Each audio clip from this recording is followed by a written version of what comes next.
Hi, I'm Rob Buckingham and welcome to Bayside TV. Today on the show we have guest artist Jake Norter performing and we take a closer look at how we interact with people in our workplace. We all have different personalities and ways of doing things. Some people are very welcoming, others not so much. But at the end of the day, in the workplace, we all need to work together. Especially since we spend so much time there.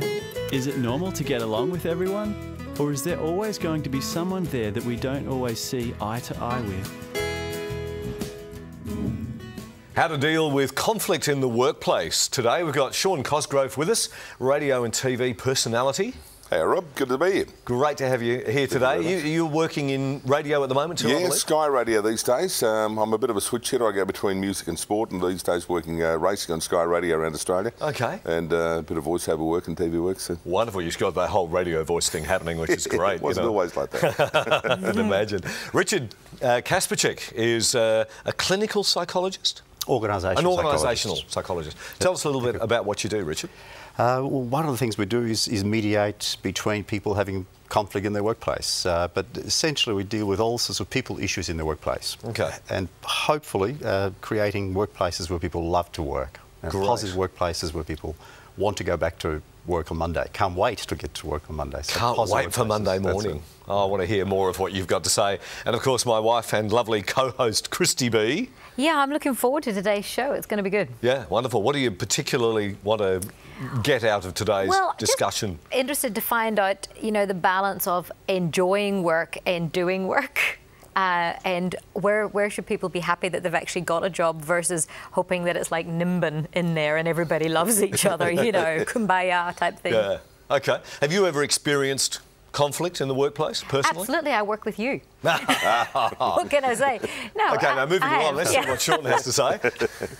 I look back and I think I've probably been relatively fortunate given that all my working career has been in the media, where you deal with a whole myriad of personalities and egos more than anything. Yeah, true. One of the best examples of everyone getting along, I worked on The Price is Right for years on TV. On Channel 9, we did Come On Down, to New Car, the whole lot. And when I look back at the volume of people involved in producing that, it was massive. And a lot of them were freelance casuals coming in and drifting in and out. So it wasn't like you had a total nucleus the whole time. We did that for about 12 and a half years. I never saw one argument. Isn't that wonderful? And the thing was, we worked really hard.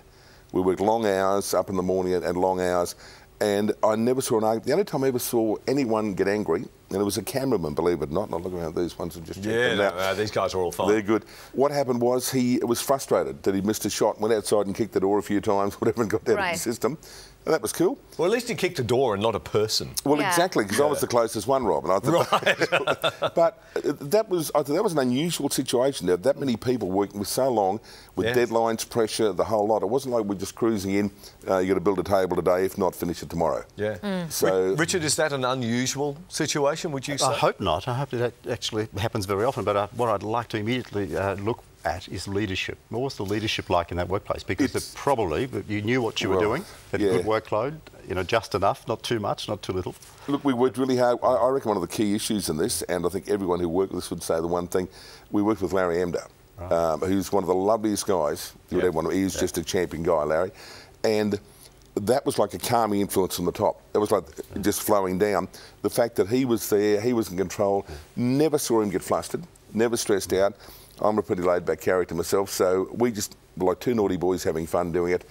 And basically, I think that sort of flowed on, that no one got stressed, and we just had that attitude that... See, I've never seen anyone throwing the glow mesh on the shag pile. I've never seen that solve a problem yet.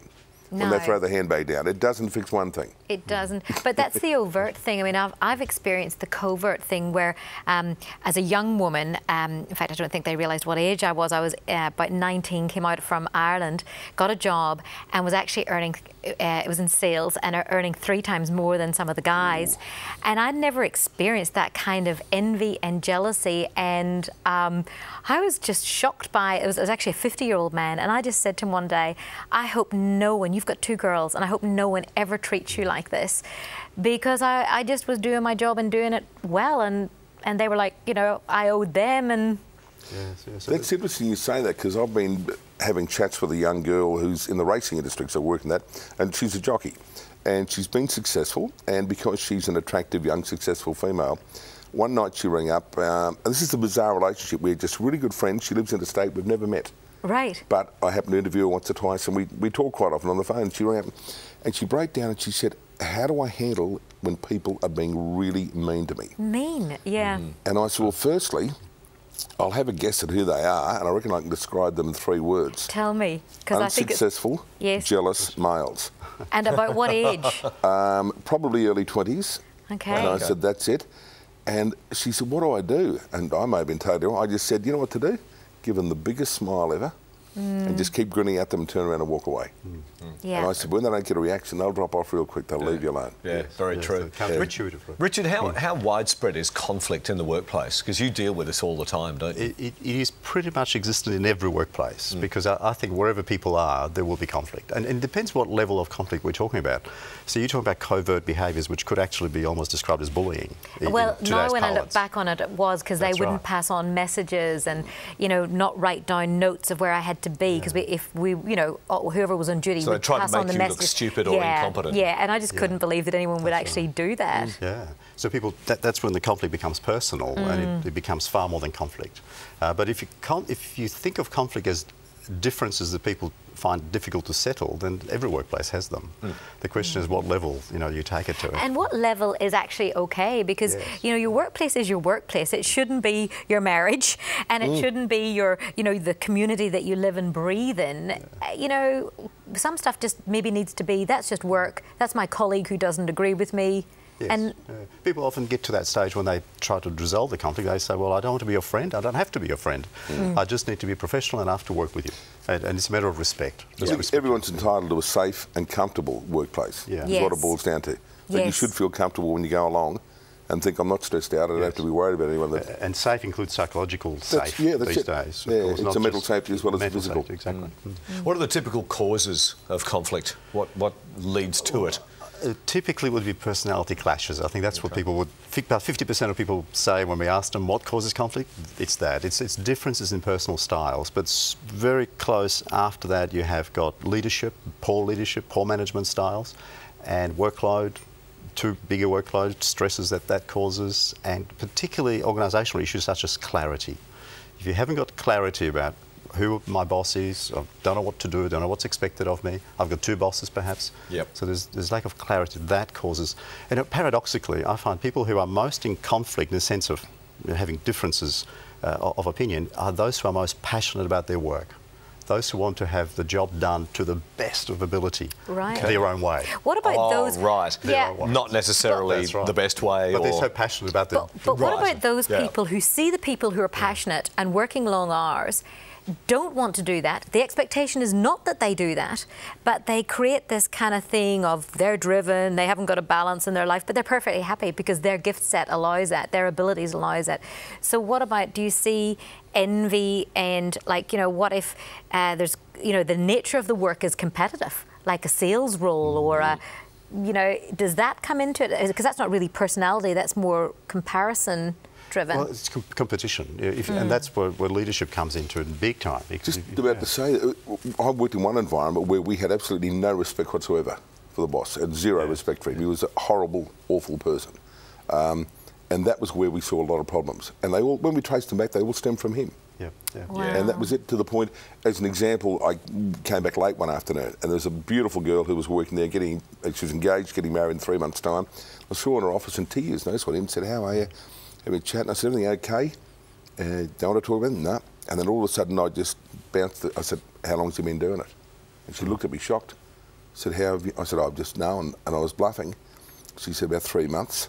And what this guy's approach was, he would go out, get on the drink, have a long day lunch, come back, make approaches to her that were unwelcome. Were not appropriate. Then the next morning, he'd call her in when he was sober, and he'd say things like, work's not up to scratch. And she was getting married. Yeah, horrible. After the break, we have Street Talk with Campbell Vandersloot, so don't go away.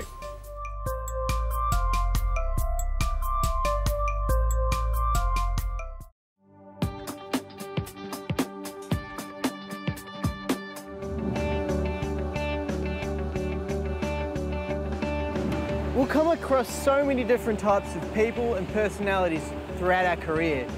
So have you had to deal with conflict in your workplace? Have you ever had to deal with conflict in your workplace? Yes, very often. Okay, why do you think that is? I just think there's so many different personalities and also different kind of, there's always a hierarchy, so people kind of have that conflict and just trying to deal with it and trying to deal with people day in, day out. That's conflict in itself, really. Yes. Yeah, do you want to give us an example? I don't know, probably staff not doing what they're asked to do. It's a great one. As an apprentice, just around the building site, man, there's always some conflict going on. If you're in someone's way or just, you know. Yeah. A bit rough, I'd imagine, as well. Oh yeah, everyone wants to do their thing. Everyone's in a rush. Yeah, I guess. Not in my workplace at the moment, but I was working at a community station last year. And yeah, absolutely. I think it's only natural for people to butt heads under a lot of stress and that kind of thing. I work in construction. Usually things work themselves out pretty quickly one way or another, but we have take it to the boss and usually sort things out through him. It's quite an interesting thing. I find people quite interesting. So, you know that conflict doesn't come from a place of anger, it comes from a place of insecurity. So you've got to find out where that insecurity lies and work out how to overcome it rather than escalate it. That's good. Yeah. That's a great answer. I like that. Some interesting comments there. I like the apprentice, you know, and what he probably has to endure at the workplace. Poor boy. You can begin to imagine, you know, sent out for left-handed screwdrivers and stripe paint. Yes, bubbles for spirit levels, all of the above. Not that I've ever done anything like that at all. No. Just letting them know about them. Personalities in the workplace. And also he said mentioned. in relation to personalities, but he also said he talked about insecurities. How often do insecurities cause conflict? Well, any sort of anxieties or emotional issues underlying conflict are always there. And in fact, those people who find it difficult to live with their emotions, understand their emotions, are probably the ones who deal with conflict most poorly. So should we have everyone tested? Should we do an emotional analysis of everyone before we employ them? Because then they potentially are going to be conflict bringers. I wouldn't necessarily think we have to do it before you employ them, but during the employment, it's part of good team building. For example, talk about personalities. It's harder than if there's a big problem. It's harder than if there's a big problem. Part of personalities. If you have different words for understanding each other's styles, you know, for example, you are more direct and I'm less direct. You are more relational and I'm less relational. I'm a more people person. Task-oriented. That's right, task-oriented. Yeah. So you don't have to then have these labels that you give each other. You know, you're lazy or your people are different. I was very shy growing up. People would be probably shocked at that now, but chronically shy. Grew up on a dairy farm out in the country. I really found it very difficult to overcome that. How difficult is it for someone who's insecure, lack of confidence, that style of thing, to overcome all that in a workplace environment? I think you can. You certainly can overcome confidence by, for example, achieving. If you've got a good leader who helps you develop and then you see the achievements that you've got, you can gain more confidence. You can't change personalities as such, but you can certainly gain confidence and learn to interact with other people. It might not be your personal natural style. You might need to learn how to interact with others, but you know, the more you do it, the more successes you have. Seems like a lot of responsibility in a lot of ways goes back to the leaders. Yeah, I was just about to say the same thing. That's the one word that comes out. Is that actually fair? Is that because we're talking about adults? We're not talking about children here. Do we have to parent employees as well? Just a question. Well, parenting employees sounds a little bit patronising, so I wouldn't say you need to parent them. Okay, well, maybe I am patronising, but you know, it depends on what age that you are actually got your employees. And if you've got very young employees, you know, one minute they're looking to you as their boss, the next minute they're looking to you as their, you know, fairy godmother, and the next minute they want you to be their parents. So the key is probably people who can adapt to the situation and realise that everyone's an individual. And what you do with one necessarily will not work with the other.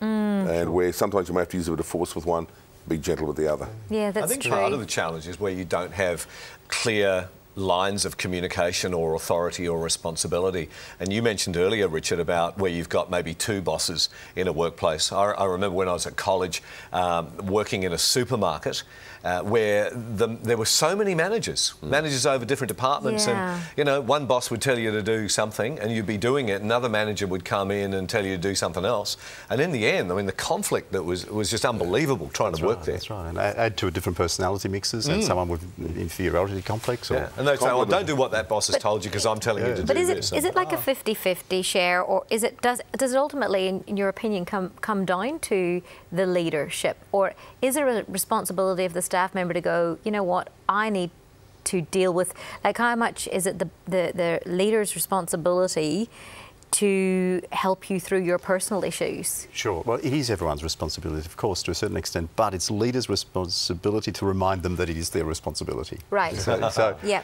If you've got no leadership, then everyone actually thinks that it's someone else's problem.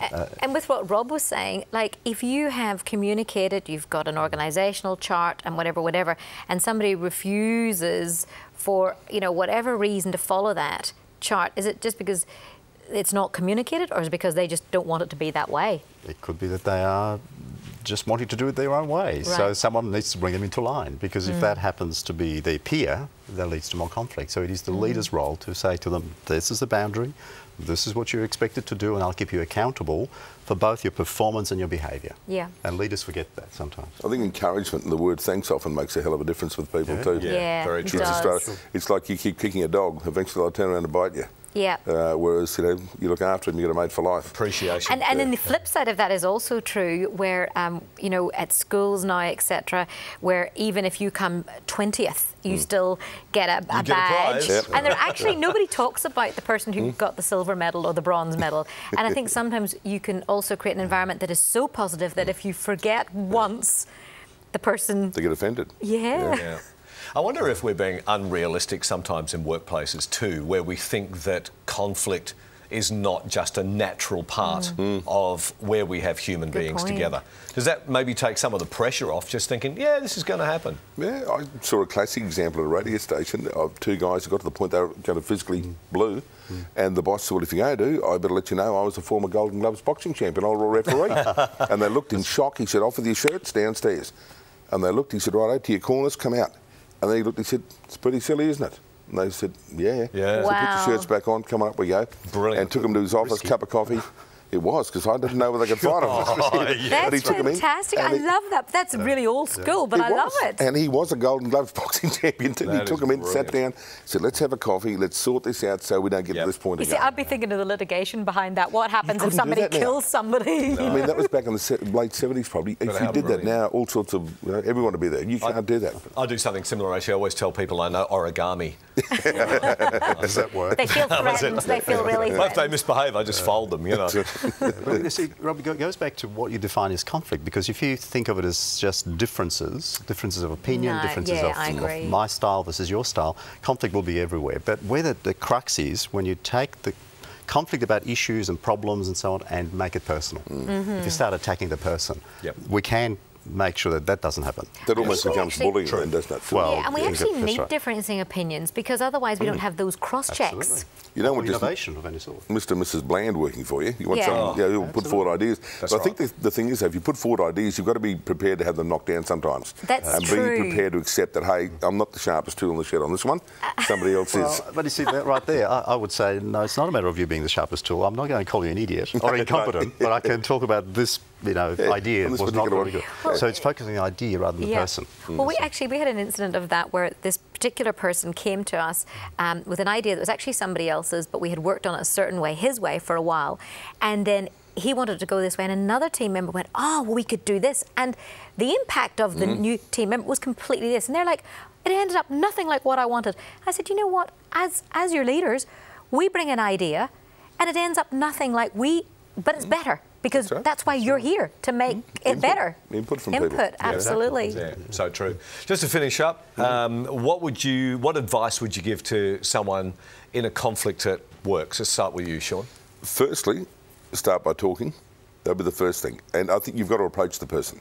That's the first thing you must do. And try and do it in an area where you're away from people where there's no one going to interfere, and also where you're not going to be interrupted, so that you don't have a time frame on this. Okay. Try and find a point where you can do that, and I think that's the best starting point. Great. And Richard?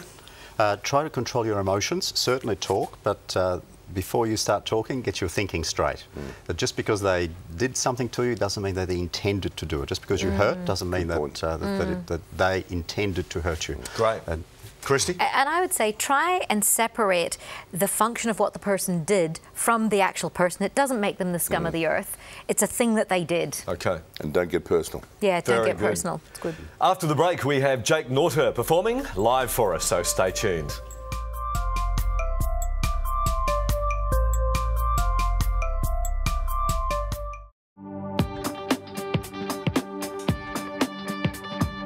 Welcome back to Bayside TV. I want to thank my guests, Sean Cosgrove, Richard Kasperchek and Christy B. Now performing his song, Nothing Left to Lose. Here's Jake Norter.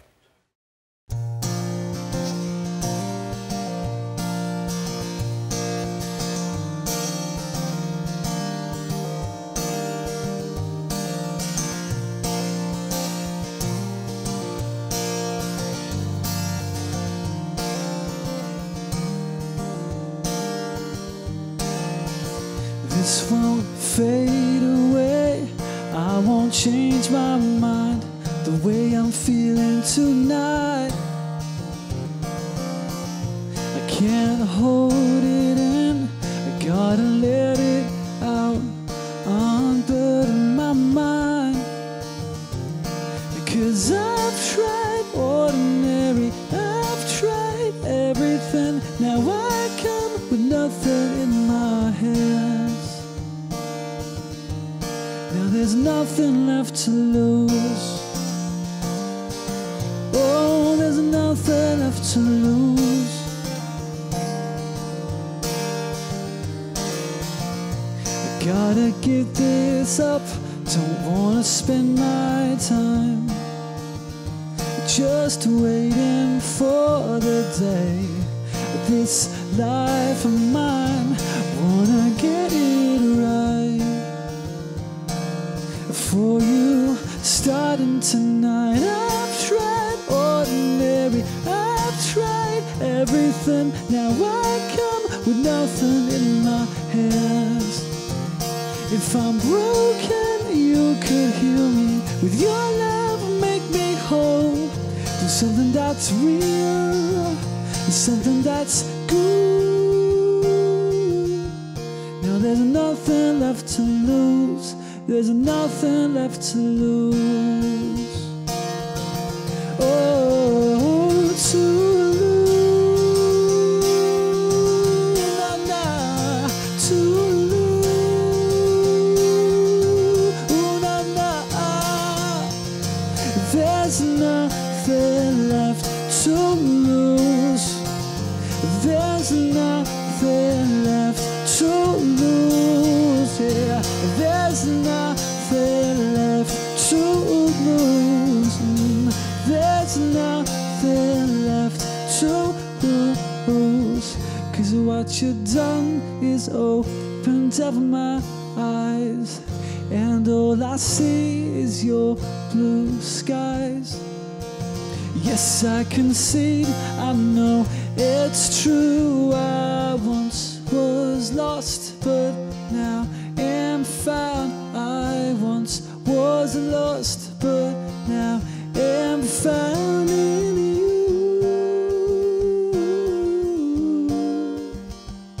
So don't do ordinary, 'cause there's nothing left to lose.